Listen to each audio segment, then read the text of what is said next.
nin u dhashay waddankaas oo 41 sano jir ahaa ayaa waalidkiis maxkamad la fuulay.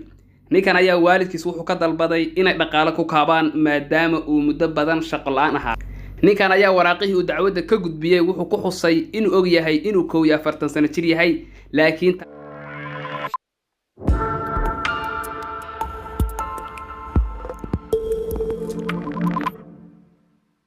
saaxiibayaal soo dhawaada mar labaad iyo mar saddexaad. waa barnaamijkeennii asbuuclaha ahaa ee aan uga hadli jirnay dhacdooyinkii asbuucaas ugu yaabka badnaa ee dunida daafaheeda ka dhacay. dabcan dhammaan waxyaalihii asbuucaas dhacay oo dhan ma soo wada qaadanno ee waxaan soo qaadanaa oo keliya dhacdooyinkii sida aadka ay warbaahintu u hadalhaysay 2 ilaa 3 ilaa 4 dhacdo meelahaas ayaan soo qaadanaa. dhacdo koowaad ee aan soo qaadan doono oo aan barnaamijkeenana ku bilaabi doono ayaa waxay noqonaysaa muwaadiniin badan oo dhashay waddanka Taiwan ayaa waxay saf dheer ugu jiraan in ay iska bedelaan magacyadooda oo ay la baxaan hal magac kaas oo ah Solomon. maxay tahay sababta ay dadkan magacyadoodii hore u bedelayaan oo ay ula baxayaan halka magac kaas oo ah Solomon? makhaayadda faracyada badan dunida daafaheeda ku leh ee magaceeda la yiraahdo Sunshiro ayaa faraceeda waddanka Taiwan oo sameynaya xayisiin waxa uu sheegay arrin cajiib ah. waxa uu yiri qof walba oo magaciisa la yiraahdo Solomon waxa aanu siin doonaa isaga iyo 5 ka mid ah asxaabtiisa dalab cunnada loo yaqaano sushido. cunnadan ayaa waxay tahay cunno aad looga jecel yahay waddanka Taiwan. si free ayaan ku siinayna ayay yiraahdeen qof walba oo magaciisa la yiraahdo Solomon. keligii siin mayna isaga iyo 5 asxaabtiisa ka mid ah. ilaa ay hadda marka 150 qof oo waddankaas u dhashay ayaa magacyadoodii iska bedelay. boqolaal kalena saf ayay ugu jiraan inay iska bedelaan magacyadooda oo ay la baxaan magaca Solomon. kaliya dadkani waxay magacyada iskaga bedelayaan in ay ka faa'iideystaan fursadaas xayisiinta ah oo ay sameysay makhaayaddan. waddanka Taiwan ayaa waxaa loo ogol yahay qofka in uu magaciisa bedeli karo ilaa iyo 3 jeer. 3 fursadood ayaa haysataa in aad iska bedeshid magacaaga, yacni sida uu magacu ugu qoran yahay ee aqoonsiyadaada rasmiga ah haddii aan lahayd baasaboorka ama ID kaariyada kaleba. dhanka kale dawladda Taiwan ayaa muwaadiniinteeda waxay ka codsatay in ay joojiyaan magacyadooda ay iska bedelayaan oo arrintaas ay culays ku noqonayso xukuumadda. yacni dadkani waxay u bedelayaan magacyadoodii hore oo ay ula baxayaan halkan magaca Solomon kaliya si ay u helaan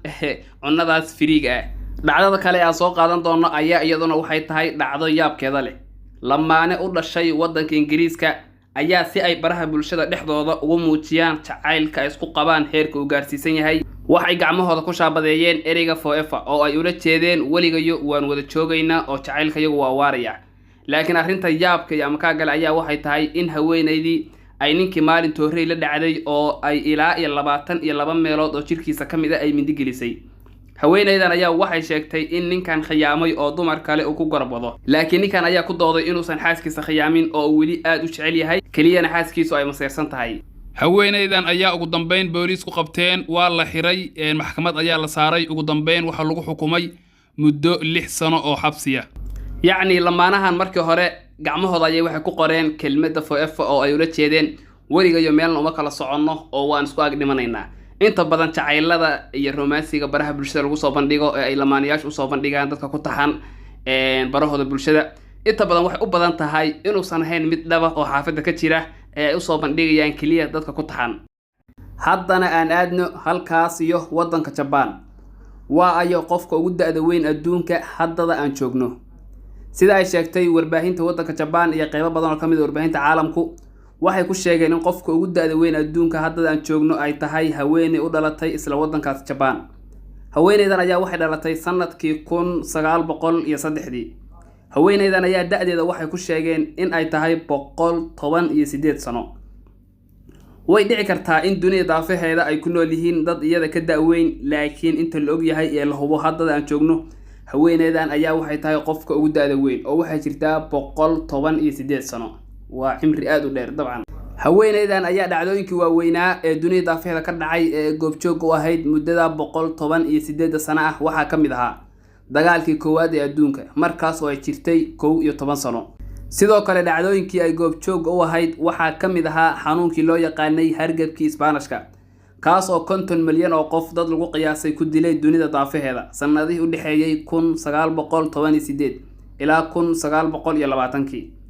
sidoo kale waxay goobjoog u ahayd haweeneydan muddadaas dheer ee ay nooleed ee 118 sano ah dagaalkii labaad ee adduunka markaas oo ay jirtay 36 sano.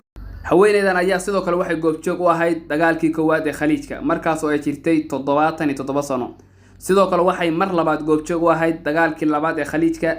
markaas oo ay jirtay 87 sano haweeneydan ayaa sidoo kale hadda waxay goobjoog u tahay xanuunka faraha baan adduunyada ku haya coronavirus-ka markii uu bilowday waa dhacdooyin waaweyn oo dunida daafaheeda ka dhacay ayay goobjoog u ahayd dagaalkii koowaad dagaalkii labaad xanuuno balaayo dhan bay goobjoog u ahayd haweeneydan daada ah ayaa waxaa la rajeynayaa oo la qorsheynayaa inay qaado oo loo dhiibo qoriga dabka ah ee lagu furi doono ciyaaraha Olombikada ah ciyaarahaas oo 2 bilood kadib ka furmi doona isla wadankaas Japan dhacdada kale aan soo qaadan doono ayaa iyaduna waxay tahay dhacdo qosol iyo yaab leh dhacdadan ayaa waxay ka dhacday wadanka Ingiriiska nin u dhashay wadankaas oo 41 sano jir ahaa ayaa waalidkiis maxkamad la fuulay